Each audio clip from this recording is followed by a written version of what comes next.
Okay. Good morning everybody. देखिए, okay, class को start करते हैं बिना देरी किए हुए।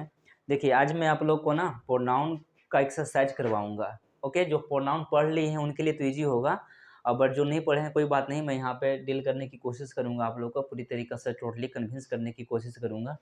तो प्रोनाउन प्रैक्टिस एक्सरसाइज का पार्ट 1 है, ठीक है ना। मैं लगातार प्रैक्टिस करवाता भी रहूँगा आप लोग को। पहले छोटे-छोटे हम सेंटेंस को देखेंगे, ठीक है ना, उसमें क्या दिक्कतें आ रही हैं, ठीक है ना, क्या एरर है या फिर उसका जो फिलअप होगा, ठीक है ना, किस तरीक़ा से ब्लैंक को हम लोग फिल करेंगे। ओके, पार्ट्स ऑफ स्पीच को देखते हुए हम लोग कवर करेंगे। क्लियर? तो चलिए को हम लोग स्टार्ट करते हैं ना एक्सरसाइज को, और फर्स्ट क्वेश्चन को हम लोग अटेम्प्ट करते हैं, इसको समझते हैं, जज करते हैं और फाइंड करते हैं कि यहाँ पे एरर क्या है, क्योंकि फर्स्ट सेंटेंस में बताया गया है आप लोगों को एरर फाइंड करनी है आप लोगों को, ठीक है ना। तो लिखा हुआ है सर, सेंटेंस कुछ इस तरीक़ा से है कि it is me who wrote this book. Okay, हम इस सेंटेंस में अगर देखने की कोशिश करते हैं ना, तो जो हु है आपका वो क्या है सर, रिलेटिव प्रोनाउन है। और रिलेटिव प्रोनाउन कहता है कि मेरे पहले जो एंटीसीडेंट होता है ना, उसी के अनुसार आगे क्या होगा, वर्ब होगा। ओके, और रिलेटिव प्रोनाउन से जो क्लाउज बनता है वह उसको हम लोग कौन सा क्लाउज का नाम देते हैं सर, रिलेटिव क्लाउज का नाम देते हैं, या फिर आप कह लीजिए कि उसको एडजेक्टिव क्लाउज का नाम देते हैं। क्यों? क्योंकि एडजेक्टिव क्लाउज जो होता है वो किसके लिए आता है, अपने एंटीसीडेंट के लिए आता है।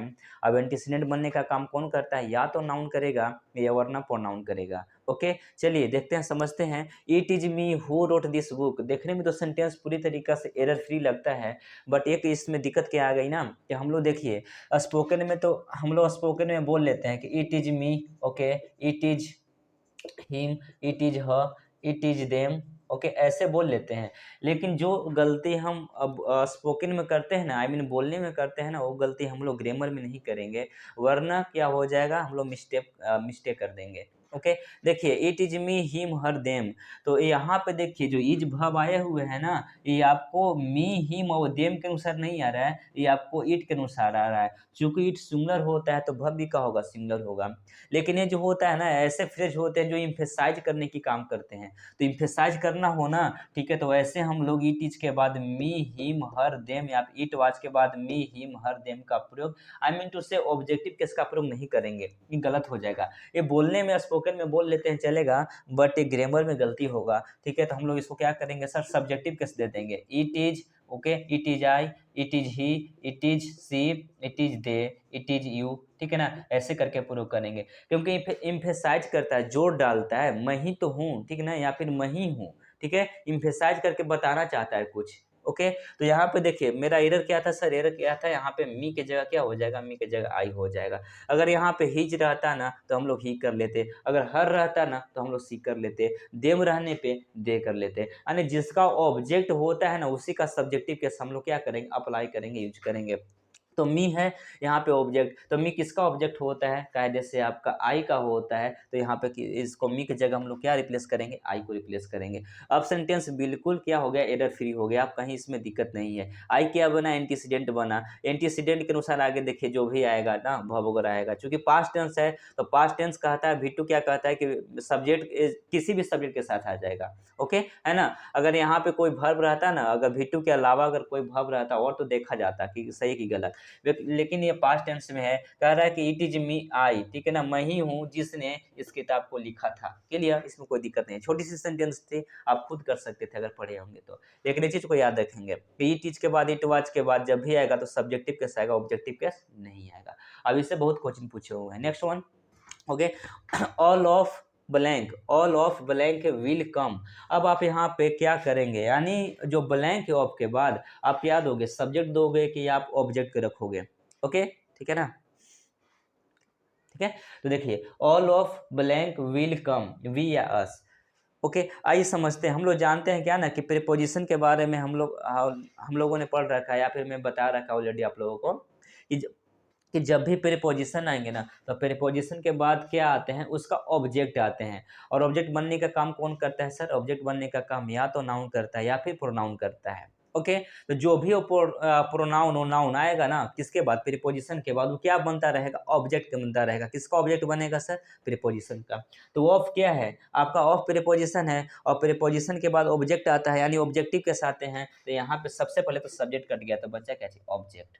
ओके, क्योंकि अगर बी को रखेंगे तो गलत हो जाएगा। क्यों गलत हो जाएगा? क्योंकि ऑफ प्रीपोजिशन है और प्रीपोजिशन के बाद जो ऑब्जेक्टिव केस आता है, सब्जेक्टिव केस नहीं आता, तो यहाँ पे ऑब्जेक्ट क्या हो जाएगा आपका? अस हो जाएगा। बी क्या हो जाएगा? गलत हो जाएगा। तो all of us will come, यानी हम लोग में से सभी, यानी कि कलेक्टिवली बात कर रहा है। ऑल का प्रयोग जो यहाँ पे किया गया है ना, कलेक्टिवली किया गया है, यानी सभी को मिलाकर ये बात कर रहा है कि हम लोग सब आएंगे। ओके, चलिए नेक्स्ट वन देखेंगे। The dog had a chain around neck. Okay, आप देखोगे ईट्स है और फिर ईट्स है, दोनों में फर्क होता है। दोनों को तो हम लोग ईट्स ही पढ़ते हैं, बट फर्क क्या होता है सर? यहाँ पे देखिए, ठीक है, जो ये वाली ईट्स होती है ना, ठीक है, ईट और एपोस्ट्रोफी देकर जो लिखा होता है, इसका मतलब होता है ईट इज होता है। इसका मतलब और क्या होता है? इसका मतलब ईट वाज होता है। और इसका मतलब क्या होता है सर? इसका मतलब ईट हैज होता है। अब देखिए, अब यहाँ पे आप कम कहाँ इज मानोगे, कहाँ वाज मानोगे, कहाँ पे हैज मानोगे, ठीक है, ये आपको डिपेंड करेगा सेंटेंस पे। यदि पास्ट का सेंस वहां पे देगा तो आप इट वाज मान के चलोगे, प्रेजेंट का सेंस देगा तो इट मान लोगे। अगर इट इट्स के बाद अगर भी थ्री दिया हो तो आप इट्स को क्या मान लोगे? इट हैज मान लोगे, क्योंकि हैज के बाद ही भी थ्री आता है, ठीक है ना। तो डिपेंड करेगा सेंटेंस पे। फिलहाल यहाँ पे देखेंगे तो ये वाली इट्स का मतलब होता है कि इट इज, इट वाज, अब इट हैज, ठीक है। अब ये वाली जो इट्स होता है ना, इधर कॉर्नर में देखिएगा, ये वाली जो इट्स होता है ना, ये आपका पजेसिव एडजेक्टिव होता है। पजेसिव एडजेक्टिव कहने का मतलब है कि वो ऐसे एडजेक्टिव होते हैं जो अधिकार को दिखाता है, पजेशन को दिखाता है। तो यहाँ पे आप समझोगे कि जो सेंटेंस दिया हुआ, जो गिवन सेंटेंस है ना, वो किसको दिखा रहा है, ठीक है। यानी वो सब्जेक्ट और वर्ब की डिमांड कर रहा है कि वह पजेशन की डिमांड कर रहा है। तो कह रहा है कि the dog had a chain around नेक, यानी कुत्ते के क्या था? कुत्ते के गले में, इसके, ठीक है, गले में क्या था? चारों ओर चेन था, ठीक है ना। तो यहाँ पे किसके गले में चेन था? तो कुत्ते के गले में। तो यहाँ पे जो डॉग है ना, इसी के लिए पजेसिव एडजेक्टिव आने खोज रहे हैं, डिमांड कर रहा है। तो यहाँ पे क्या हो जाएगा? ईट्स। ओके, सॉरी, ठीक है ना, ये क्या हो जाएगा? ईट्स नेक हो जाएगा। अगर यहाँ पे आप ये वाली ईट्स करोगे ना, ठीक है, तो गलत हो जाएगा। ऐसे नहीं लिखेंगे कि the dog had a chain around it is neck, यह गला है, कुत्ता के पास एक चेन था, ये गलत हो जाएगा, ठीक है ना। The dog had a chain, ठीक है, यानी कुत्ते के पास एक गला, वो क्या था? चेन था। अराउंड इट्स नेक, यानी इसके क्या था? जो चेन था ना, इसके गले में चारों ओर क्या था? लिपटा हुआ था। तो इसके गले में, तो किसके गले में? द डॉग के गले में। तो यहाँ पे पोजीशन दिखा रहा है, ठीक है, कि गला था तो किसका था? तो कुत्ता के था। तो उसके जगह पे हम लोग किसका प्रयोग करेंगे? इट्स का प्रयोग करेंगे। यानी ये जो कॉमा वाली है ना, जो एपोस्ट्रोफी वाली जो है ना, ये वाली एस, इट्स, इसका प्रयोग हम लोग नहीं करेंगे, इसका करेंगे बिना कॉमा वाली की। क्लियर? अब कोई दिक्कत नहीं रहा होगा, आप लोगों को बता दिया मैं क्लियर करके। नेक्स्ट देखिएगा सर, ठीक है। नेक्स्ट आपका क्वेश्चन है sorry, he was so afraid that his knees knocked against. Okay, blank, और आपके ऑप्शन दिए हुए हैं सर, ईच अदर या फिर वन अनदर। सबसे पहले समझिएगा, ईच अदर का प्रयोग और वन अनदर का प्रयोग किस सेंस में किया जाता है। तो first of all I want to clear you all that, देखिएगा, ईच अदर का प्रयोग जो होता है ना, सबसे पहले ईच अदर और वन अनदर के पार्ट्स ऑफ स्पीच को हम लोग अगर जानने की कोशिश करते हैं, तो वन ईच अदर और वन अनदर जो होता है ना, आपका क्या होता है सर? ये आपका रेसिप्रोकल प्रोनाउन होता है। रेसिप्रोकल प्रोनाउन कहने का मतलब क्या होता है कि वैसे प्रोनाउन जो आपके पारस्परिक संबंध को दिखाते हैं, यानी म्यूचुअल रिलेशंस को दिखाने वाले प्रोनाउन होते हैं ना, वो आपका ईच अदर होता है, अब एक वन अनदर होता है। दो ही होता है रेसिप्रोकल प्रोनाउन, एक ईच अदर, अब एक वन अनदर। ये किसको दिखाते हैं? म्यूचुअल रिलेशंस को दिखाते हैं, पारस्परिक संबंध को दिखाने का काम करता है। ओके, अब देखिएगा, ईच अदर का प्रयोग जो होता है ना, वो दो व्यक्ति या वस्तु के लिए किया जाता है। यानी जब दो व्यक्ति या वस्तु की बात होगी ना, तो ईच अदर का प्रयोग करेंगे। और दो से अधिक, यानी मोर देन टू का जब नाउन का जब बोध होता है, यानी जब दो से अधिक व्यक्ति या वस्तु को दिखाना होता है एक दूसरे के सेंस में, तो हम लोग किसका प्रयोग करेंगे? वन अनदर का, ठीक है ना। तो दोनों का मतलब होता है एक दूसरे के सेंस में, ठीक है ना, एक दूसरे से मतलब होता है। तो ईच अदर का मतलब भी एक दूसरे से, वन अनदर का मतलब भी एक दूसरे से, बस फर्क इतना है कि ईच अदर का प्रयोग दो व्यक्ति या वस्तु के लिए आएगा, और वन अनदर का प्रयोग जो होता है दो से अधिक व्यक्ति या वस्तु के लिए आएगा, ठीक है ना। अब यहाँ पे समझिए, सेंटेंस के मूड को समझिएगा। देखिए, जब रीडर बनाना हो ना, या फिलअप करना हो सेंटेंस को ना, तो सबसे पहले आप क्या कीजिए ना, कि सेंटेंस के मूड को समझिए कि सेंटेंस हमको कहाँ पे, ठीक है ना, लिए जा रहा है, यानी इसका डिमांड क्या है एक्चुअली। तो देखेंगे यहाँ पे सेंटेंस में खुद आपको हिंट दिए रहता है। तो ही वॉज सो अफ्रेड, वो इतना ज़्यादा भयभीत था कि उसके जो घुटने थे ना, वो नॉक्ड कर रहे थे, टकरा रहे थे, ठीक है, एक दूसरे से, ठीक है। तो अब यहाँ पे आपको कंफ्यूजन होगा कि हम वन अनदर का प्रयोग करें कि ईच अदर का प्रयोग करें। तो आप लोग एक सेंस लगाएंगे कि घुटने जो होते हैं ना वो दो ही होते हैं, यानी घुटना जो दो होते हैं और दोनों घुटने आपस में क्या कर रहे थे, टकरा रहे थे उस व्यक्ति के, क्योंकि वो बहुत ज़्यादा डरा हुआ था, भयभीत हो गया था कि आपस में जो दोनों घुटने उसको सट रहे थे, टकरा रहे थे डर से, ठीक है ना। तो घुटने दो होते हैं ना, तो यहाँ पे जो नीज है ना आपको हिंट दे रहा है, ठीक है। तो फिर दो होता है तो फिर क्या होगा सर, दो के लिए ईच अदर, ठीक है, एक दूसरे के सेंस में। क्लियर, नेक्स्ट देखेंगे। She loves, okay, she loves this kind of dresses, इसमें भी एरर आपको फाइंड करना है। इसमें देखिए छोटा सा सेंटेंस आप खुद भी कर सकते हो, ठीक है ना। सी लव्स, देखिए वह लव्स करती है, ठीक है ना, यानी कि उसको पसंद है, प्यार करती है, किससे, ठीक है ना, दिस काइंड ऑफ ड्रेसेज, इस प्रकार के ड्रेसेस से। तो सबसे पहले समझिएगा सी सिंगुलर है तो वर्ब भी सिंगुलर हो रहा है, इस सिंपल प्रेजेंट में हम लोग को लिए जा रहा है, तो यहाँ तक तो कोई गलती नहीं है। ओके, दिस देखिए, दिस का दो पार्ट्स ऑफ स्पीच होता है, एक आपका दिस जो होता है डेमोस्ट्रेटिव प्रोनाउन भी होता है, और एक दिस जो होता है वो डेमोस्ट्रेटिव एडजेक्टिव भी होता है। लेकिन जब यह यानी जब this that these those demonstrative pronoun बनेगा ना, तो इसके बाद कोई वर्ब आ रहा होता है, ठीक है। ओके, अब देख फिर से देखिएगा मैं क्या बताया आप लोगों को, यदि this that these those demonstrative pronoun बन रहा होता है, अगर प्रोनाउन बनेगा तो इसके बाद वर्ब आएगा, यदि एडजेक्टिव बनेगा, ठीक है ना, तो इसके बाद वर्ब नहीं आएगा, इसके बाद डायरेक्ट नाउन आएगा। अब यहाँ पे देखिए दिस के बाद वर्ब आ रहा है नहीं ना, दिस के बाद काइंड नाउन आ रहा है ना, यानी इसका मतलब है कि दिस का पार्ट्स ऑफ स्पीच यहाँ पे क्या है सर, यहाँ पे ये आपका एडजेक्टिव है, या फिर आप डिटरमिनर कह लो। अब एडजेक्टिव के बाद क्या आ गया, डिटरमिनर के बाद नाउन आ गया, यानी एडजेक्टिव के बाद नाउन आया है। तो एक चीज़ और हम लोग समझते क्या चीज़ है ना, कि दिस और डेट का प्रयोग जो होता है ना, ठीक है, उस सिंगुलर नाउन के लिए किया जाता है। बस दिस और डेट में फ़र्क इतना ही होता है कि दिस का जो प्रयोग होता है वो आपके नज़दीक के नाउन को दिखाने के लिए किया जाता है, जबकि डेट का प्रयोग होता है दूर के नाउन को दिखाने के लिए किया जाता है। Clear, okay. दीज दीज के बारे में समझिएगा, दीज जो होता है ना वो आपके प्लुरल नाउन के लिए आता है, यानी एक से ज़्यादा नाउन को दिखाने के लिए किसका प्रयोग किया जाता है, दीज का प्रयोग किया जाता है। और दीज और दिस में समानता होता है कि दिस का प्रयोग भी नज़दीक के नाउन को दिखाने के लिए किया जाता है, और दीज का प्रयोग भी नज़दीक के नाउन के लिए किया जाता है। ओके, और दोज का प्रयोग जो होता है ना, ये आपको प्लुरल नाउन के लिए किया जाता है, यानी एक से ज़्यादा नाउन को दिखाने के लिए किया जाता है। लेकिन दैट और दोज में फ़र्क होता है, क्या होता है, दोनों में समानता क्या होती है, दोनों में समानता ये होता है किस में, दैट और दोज में, कि दोनों का प्रयोग दूर के नाउन को दिखाने के लिए किया जाता है।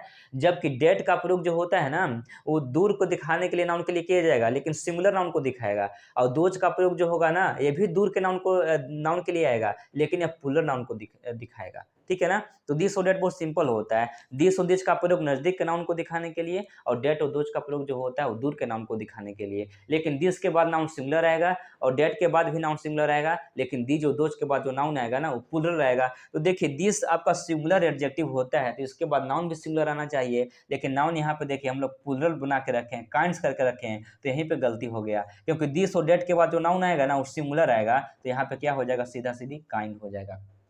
अगर दीज यहाँ पे रहता या फिर दोज रहता ना तो काइंड्स क्या था, सही था बिल्कुल। यानी इस कंडीशन में अगर यहाँ पे दिस के जगह दोज रहता या फिर दीज रहता तो काइंड सही था, लेकिन अगर यहाँ पे दिस है और डेट भी रहता तो यहाँ पे क्या होगा, काइंड होगा, काइंड्स नहीं होगा, क्योंकि दिस और डेट का जो प्रयोग होता है वो सिंगुलर नाउन के लिए किया जाता है। क्लियर, चलिए इसमें ही दिक्कत थी। चलिए तो ये सब हो गया आपका, ठीक है ना।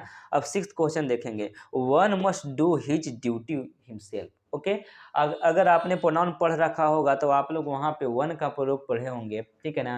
तो वन का प्रयोग जो होता है ना ये आपके संख्या के लिए भी किया जाता है और प्रोनाउन के लिए भी किया जाता है, यानी कि आपका प्रोनाउन भी होता है, अब इसका प्रयोग संख्या दिखाने के लिए भी किया जाता है। तो बहुत सारे क्या है इसके यूसेज हैं, ठीक है ना, जो कि आप लोग को पढ़ना पड़ेगा, लेकिन यहाँ पे उसमें से एक यूज यहाँ पे है वन का।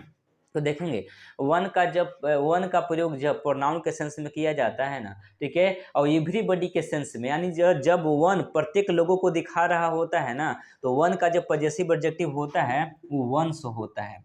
फिर से समझिएगा, यदि वन का प्रयोग पूरे व्यक्ति के लिए किया गया हो, यानी एवरीबॉडी के अर्थ में किया गया हो, तो वन का जो पॉजेसिव एडजेक्टिव होता है वो क्या होता है सर, वंस होता है, वंस होता है। तो यहाँ पे देखिए one must do once duty, यानी प्रत्येक लोगों को अवश्य करनी चाहिए अपनी ड्यूटी ना।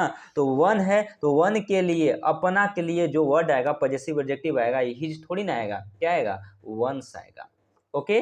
तो वन जब एवरीबॉडी के सेंस में वन का प्रयोग किया जाता है तो इसके लिए जब पॉजेसिव एडजेक्टिव आता है वो वंस आता है, हिज नहीं होगा, ठीक है ना। तो वन का पॉजेसिव एडजेक्टिव क्या होगा सर, वंस होगा। तो इधर आपको ऐसे ही पूछता है, वन को सब्जेक्ट बना देगा एवरीबॉडी के सेंस में, और उसके बाद जब पॉजेसिव एडजेक्टिव की बात आता है तो हिज दे देगा, हर दे देगा, देयर दे देगा, योर दे देगा, ऐसे दे देगा। तो आपको देखना है कि वन का प्रयोग यदि एवरीबॉडी के सेंस में किया गया हो तो इसका जब पॉजेसिव एडजेक्टिव होता है वो वंस होता है, हिज नहीं होता। क्लियर। आगे देखिएगा, इस सेंटेंस में दो मिस्टेक हैं, ठीक है ना। एक तो यहाँ पे मिस्टेक था, एक यहाँ पे देखिए मिस्टेक है। Him self, okay, him self, ठीक है, आवर सेल्फ, माई सेल्फ, ये सब क्या होते हैं सर, ये सब आपके रिफ्लेक्सिव प्रोनाउन होते हैं। हालांकि ये इम्फेटिक प्रोनाउन भी बन जाते हैं, लेकिन दोनों का जो होता है ना रूप सेम होता है। तो देखिए हिम सेल्फ किसके लिए आएगा, ही के लिए, माई सेल्फ किसके लिए आएगा, आई के लिए, ओके, आवर सेल्फ किसके लिए आएगा, वी के लिए, ओके, देम सेल्फ किसके लिए आएगा, दे के लिए। तो जैसा सब्जेक्ट होता है ना उसी का हम लोग रिफ्लेक्सिव प्रोनाउन देते हैं। जैसे अगर मान लीजिए ना, मान के आप चलिए कि यहाँ पे ही सब्जेक्ट है तो इसका रिफ्लेक्सिव प्रोनाउन क्या होगा, हिम सेल्फ होगा, ओके। आई आपका सब्जेक्ट है तो इसका रिफ्लेक्सिव प्रोनाउन क्या होगा, माई सेल्फ होगा। यानी रिफ्लेक्सिव प्रोनाउन का जो प्रयोग होता है ना अकॉर्डिंग टू सब्जेक्ट किया जाता है, जो सब्जेक्ट होता है उसी का हम लोग रिफ्लेक्सिव प्रोनाउन या फिर इम्फेटिव प्रोनाउन का प्रयोग करते हैं। लेकिन यहाँ पे देखिए हिम सेल्फ, ये हिम सेल्फ किसका होता है, ही का होता है ना। तो यदि ही सब्जेक्ट है तो हिम सेल्फ तो सही है, लेकिन यहाँ पे ही सब्जेक्ट है नहीं ना, यहाँ पे वन सब्जेक्ट है ना। तो वन सब्जेक्ट है तो हिम सेल्फ कैसे होगा, ये तो ऐसे गलती हो गया ना। तो वन सब्जेक्ट है तो आपका जो आपका रिफ्लेक्सिव होगा वो क्या होगा, वन सेल्फ होगा, है ना। तो यहाँ पे हिम सेल्फ नहीं होगा, वन सेल्फ होगा। अगर यहाँ पे आई रहता तो यहाँ पे माई सेल्फ होता, यहाँ पे दे रहता तो देम सेल्फ होता, आवर यहाँ पे अगर वी रहता तो आवर सेल्फ होता, ओके। तो जो सब्जेक्ट होता है उसी का रिफ्लेक्सिव हम लोग यूज करते हैं, क्योंकि रिफ्लेक्सिव प्रोनाउन या फिर इम्फेटिव प्रोनाउन का जो यूज होता है ना वो आपके अकॉर्डिंग टू सब्जेक्ट ही होता है, ओके। ऐसा नहीं है कि आप सब्जेक्ट के रूप में ही लिख लो और फिर ये रिफ्लेक्सिव में योर सेल्फ दे दो, ये तो आपकी गलत हो गई बात है ना, तो ये सब गलत बात है, ठीक है। चलिए, तो यहाँ पे दो मिस्टेक थी जो हम लोगों ने, ठीक है, उसको क्या किया, करेक्ट किया, ठीक है। तो one must do once duty one self, यानी कि लोगों को, प्रत्येक लोगों को अवश्य करनी चाहिए अपनी ड्यूटी खुद से, ठीक है। तो रिफ्लेक्सिव प्रोनाउन का जो मतलब होता है ना स्वयं होता है, खुद होता है। चलिए, ठीक है, नेक्स्ट देखिएगा, this is the best of her I can give you, ठीक है, इसको इरेज कर देते हैं अपना, ठीक है। चलिए देखिए, this is the best of her I can give you, okay. अब यहाँ पे देखिए व्हिच या डेट को हम लोग को क्या करना है, प्रीफर करना है, यहाँ पे चूज करना है, फिलअप को भरना है, ठीक है ना। तो देखिए सबसे पहले आप यहाँ पे समझ जाइए कि जो व्हिच और डेट आएगा ना ये आपका क्या बनेगा सर, ये आपका बनेगा रिलेटिव प्रोनाउन। और रिलेटिव प्रोनाउन आप समझते हो कि रिलेटिव प्रोनाउन जो होता है ना किसका संबंध दिखाता है, आपका एंटीसीडेंट का संबंध दिखाता है, आगे वाले क्लाउज में उसका वो करता है, उसका संबंध दिखाता है, उसको डिफाइन करने का काम करता है। हम बता दें रिलेटिव प्रोनाउन में आप लोग को। तो अब देखिए हम लोग जानते हैं कि व्हिच का प्रयोग जो होता है ना रिलेटिव प्रोनाउन में वो आपके एनिमल के लिए होगा या फिर वस्तु के लिए होगा, दो ही के लिए किया जाएगा। और डेट का प्रयोग जो होता है ना वो व्यक्ति के लिए भी होता है, वस्तु के लिए भी होता है, एनिमल के लिए भी होता है।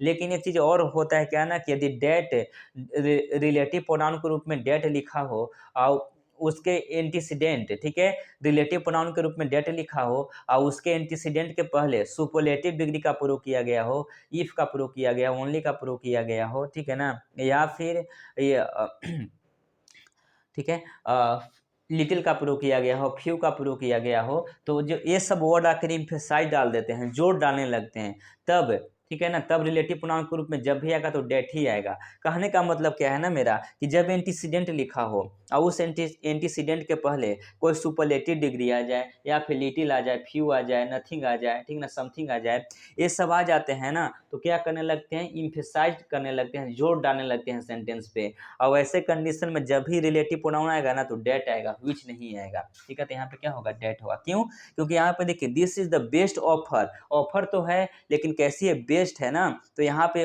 ऑफर एंटीसीडेंट हुआ, अब एंटीसीडेंट के पहले देखिएगा एडजेक्टिव रूप में बेस्ट आ गया और सुपरलेटिव डिग्री आ गया। तो सुपरलेटिव डिग्री जब आ जाए एंटीसीडेंट से पहले तब हम लोग यहाँ पे यानी कि किसके रिलेटिव प्रोनाउन के रूप में डेट को हम लोग प्रेफर करेंगे। तो डेट यहाँ पे क्या होगा, सही होगा, ठीक है। चलिए तो ये सब याद रखिएगा, रिलेटिव प्रोनाउन वाली वीडियो देख लेंगे।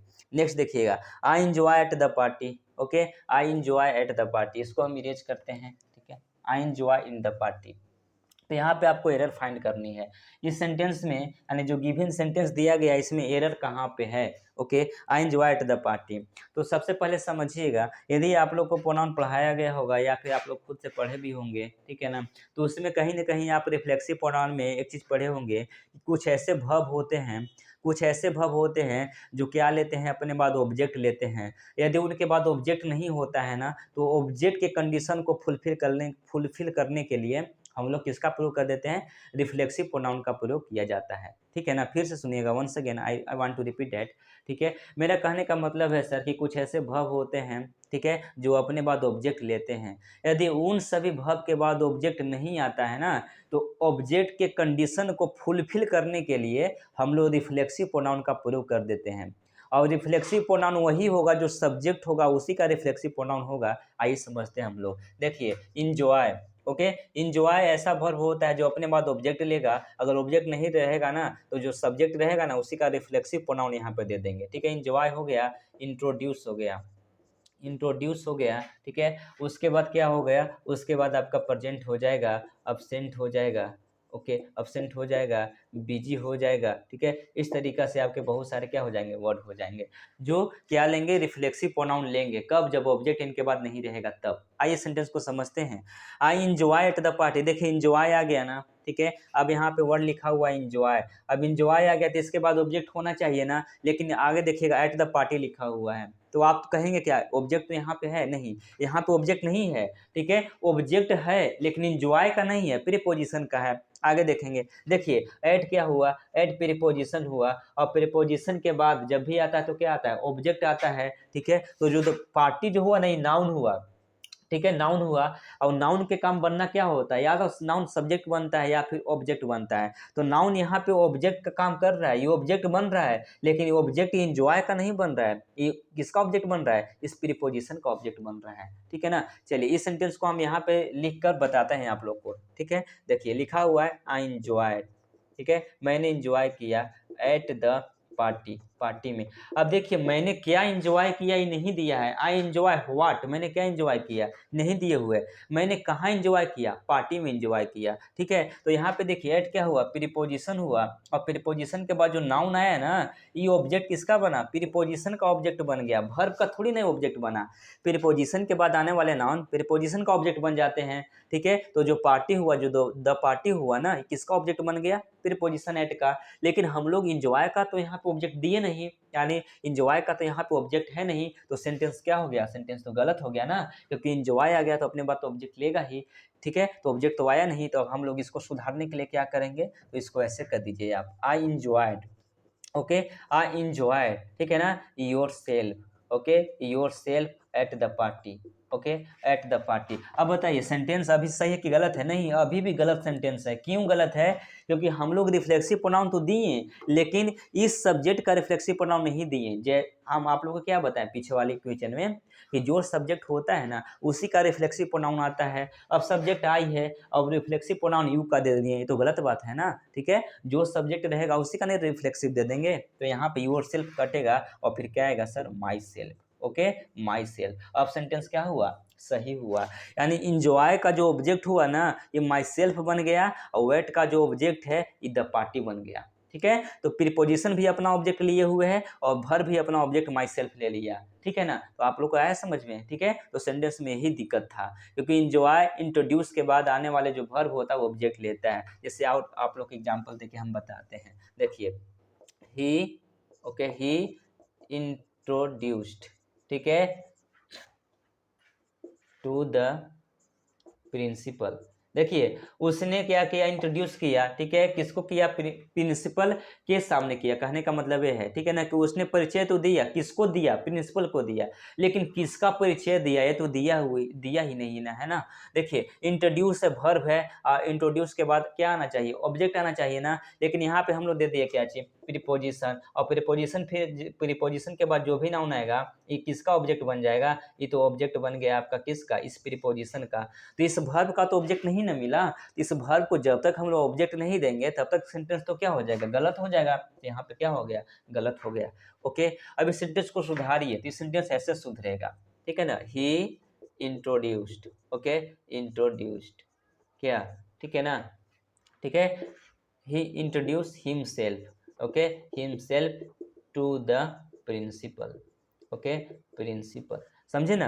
ही इंट्रोड्यूस्ड, उसने परिचय करवाया, किसकी परिचय करवाया, खुद की परिचय करवाया, किससे करवाया, प्रिंसिपल से। तो यहाँ पे जो हिमसेल्फ है ना, ये ऑब्जेक्ट बनेगा, किसका बन गया, इस वर्ब का।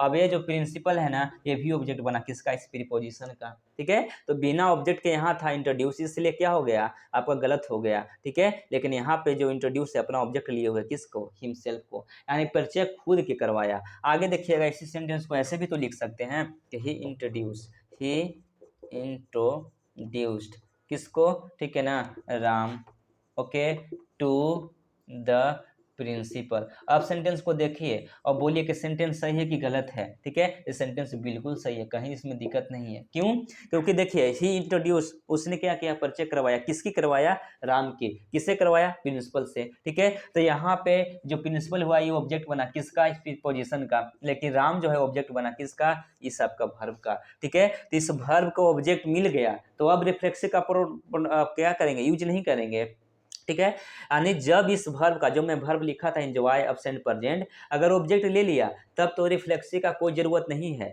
अगर ऑब्जेक्ट नहीं है तब हम लोग को क्या देना पड़ेगा, रिफ्लेक्सिव देना पड़ेगा, जो सब्जेक्ट रहेगा।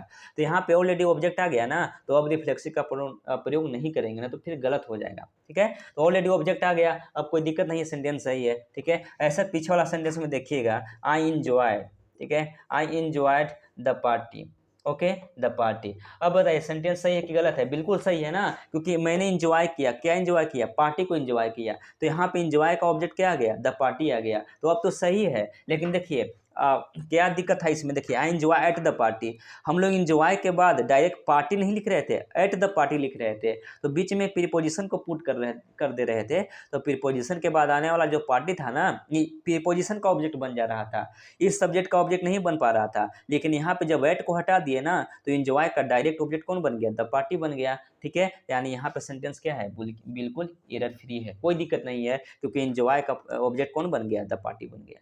क्लियर, चलिए नेक्स्ट सेंटेंस देखिएगा, लास्ट वाली, आई एम राइटिंग, ओके, लिखा हुआ है I am writing, okay, I am writing my autobiography, okay, my autobiography, okay, biography. देखिए एम राइटिंग माई ऑटोबायोग्राफी, तो यहाँ पे आपको क्या ढूंढनी है, ईयर ढूंढनी है, तो आप लोग ढूंढ सकते हो, इजी है ना। देखिए एम राइटिंग, मैं लिख रहा हूँ, तो इसमें तो कोई दिक्कत नहीं है, यहाँ से यहाँ तक कोई दिक्कत नहीं है, ठीक है। यानी दिक्कत हो भी सकता है ना, तो यही दोनों वर्ड में हो सकता है, ओके। अब आप लोग सोचिए, देखिए ऑटोबायोग्राफी का होता है, ऑटोबायोग्राफी होता है ना कि खुद की जीवन कथा होती है, तो ठीक है, यानी life history of a person, life history of a person written by, ठीक है, बाई क्या कर सकते हैं उसको, सेल्फ, यानी आदमी की जीवन कथा जब खुद से लिखी जाती है ना, तो वो आपको ऑटोबायोग्राफी होती है, ठीक है। और जब दूसरों की जीवन कथा आप लिख रहे हो ना, तो उसको आप क्या बोलोगे, उसको आप बायोग्राफी बोलोगे। तो दूसरे की जीवन कथा को बायोग्राफी और अपनी जीवन कथा को ऑटोबायोग्राफी, ठीक है। तो आई एम राइटिंग, मैं लिख रहा हूँ, माई ऑटोग्राफी, तो ऑटोग्राफी तो खुद की होबे करती है, ठीक है ना, यानी ऑटोबायोग्राफी जो होता है वो खुद का ही होता है। तो जब खुद का इसमें सेंस है ये है, तो फिर माई का प्रयोग क्यों करेंगे, तो माई यहाँ पे क्या हो जाएगा, सुपरफ्लुअस हो जाएगा, गलत हो जाएगा, क्योंकि क्योंकि ऑटोबायोग्राफी जो होती है खुद की होती है, तो इसमें माई वाला सेंस ऑलरेडी है, तो फिर माई का प्रयोग नहीं करेंगे। आई लिख रहा है, ठीक है, ऑटोबायोग्राफी लिख रहा है, इसका मतलब है कि ऑटोबायोग्राफी लिख रहा है तो अपना ही लिख रहा है ना, ठीक है। तो माई का प्रयोग यहाँ पर सुपरफ्लुअस है, तो माई क्या हो गया सर, गलत हो गया। तो सीधा सीधा होगा I am writing autobiography. Clear, चलिए, तो ये था पार्ट 1 प्रोनाउन का, ओके। तो हम लोग क्या करेंगे, पार्ट 2 करेंगे नेक्स्ट डे, ठीक है ना, यानी नेक्स्ट वीडियो में। तब तक आप समझिएगा, ठीक है ना, प्रोनाउन को पढ़िएगा विस्तार रूप से, ठीक है। मैं आप लोग को प्रैक्टिस कराता रहूँगा, ठीक है ना। चलिए देखने के लिए धन्यवाद, आप लोग को बहुत बहुत